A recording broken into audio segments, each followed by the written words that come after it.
Discovery dream channel के सुस्वागत। आज का दिन गणपति विसर्जन दिन प्रारंभ शुरू हो गए हैं।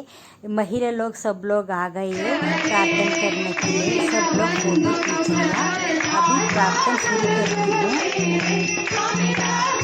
हूँ।